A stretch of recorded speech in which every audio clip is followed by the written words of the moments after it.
Thanks for joining us for 5 on 5. I'm Joe Sullivan, pleased to be joined by Angela Wilhelms, President and CEO, Oregon Business and Industry. Angela, thanks for being here. Thank you so much for having me. It's always a delight. We are talking about OBI's Manufacturing and Innovation Roadshow. It's wrapping up with a visit to Harry and David here in Medford. Yeah. What's the goal of the statewide tour? What have you learned from the companies that you've visited so far? Oh, this tour is one of the highlights of my year every year. OBI is, in addition to being the statewide Chamber of Commerce, we're the state's affiliate for the National Association of Manufacturers. And October is Manufacturing Month. So the bus tour is one way we celebrate all the innovation that goes on in the manufacturing sector. And so we pick a handful of companies to visit and tour with legislators and policymakers and community leaders, and we learn so much.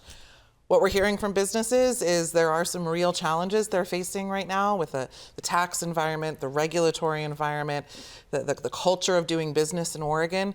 But man, we are also learning that there is just some incredibly innovative work going on in the manufacturing space across the state. The roadshow coincides with National Manufacturing Month. How would you describe the current condition of Oregon manufacturing sector, both its strengths and challenges it's facing right now? Yeah, thank you for asking. You know, Oregon has a long history in manufacturing. It's a really important part of our economy. It's actually one of the most productive sectors of the economy when you think about jobs and GDP and all that it generates economically. But manufacturers are struggling. Oregon is the 7th most regulated state in the country, and a lot of that falls into the manufacturing sector in a variety of places. We've also seen dramatic increases in our tax rates, for example, and manufacturers are paying those, especially when you think about gross receipts taxes, which aren't on income or profit, they're on gross sales, and that can really hit manufacturers hard. So it's tough out there, but our companies are resilient, and again, they're doing really cool things that I think would surprise most Oregonians, and we want to help them lean into that. You mentioned manufacturing that plays such an important role in Oregon's economy. What makes these jobs and the sector so valuable to our state's long-term economic health? So OBI did a report, an economic impact report about the manufacturing sector, and some things people may not realize. One, manufacturing jobs pay more than the median wage generally, and they actually erase wage attainment gaps at every level of educational outcome. So whether you're coming out of high school and entering manufacturing, or you've got a PhD and you're a research scientist at a manufacturing facility, at every step along the way, you're going to make more in manufacturing than in other sectors. So that's really important. Another thing that people often don't realize, Oregon's one of only a handful of states that are net export states. So we sell more to the world than we buy.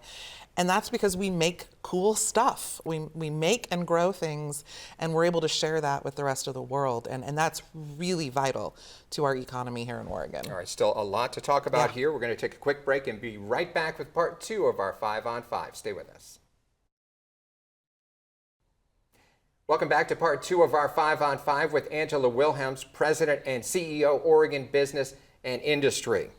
You've talked before about concerns around Oregon's overall economic competitiveness. What are some of the factors contributing to that and the steps that can be taken to strengthen our business climate? Yeah, thank you for asking. Just at a really high level, and we've got a lot more information on our website that people can find that we won't have time to get into today. But I mentioned it before, Oregon's regulatory environment is something we hear from businesses of all sizes in all industries. Is that something other states don't have to deal with, a lot of other states? Yeah, I mean, again, we did a report earlier this year because we were really curious about that question. And it turns out we're the 7th most regulated state in the country. And when you are just a little over 1% of the nation's GDP, and you have to contend with a regulatory scheme that is more constraining, frankly more expensive to comply with, that puts you at a competitive disadvantage. It's also, affordability in Oregon is not just an issue for families, although that's a serious piece of it. Businesses have to contend with affordability issues here as well, and that's everything from the price of raw materials and labor to the tax code.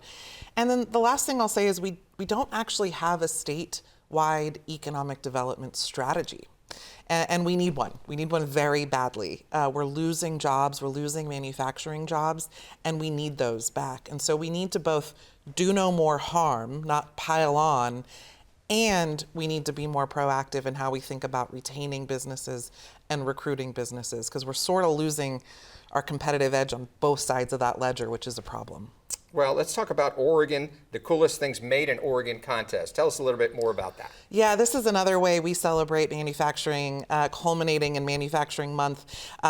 It's the Coolest Thing Made in Oregon competition. If you just Google Coolest Thing Made in Oregon, you'll find it.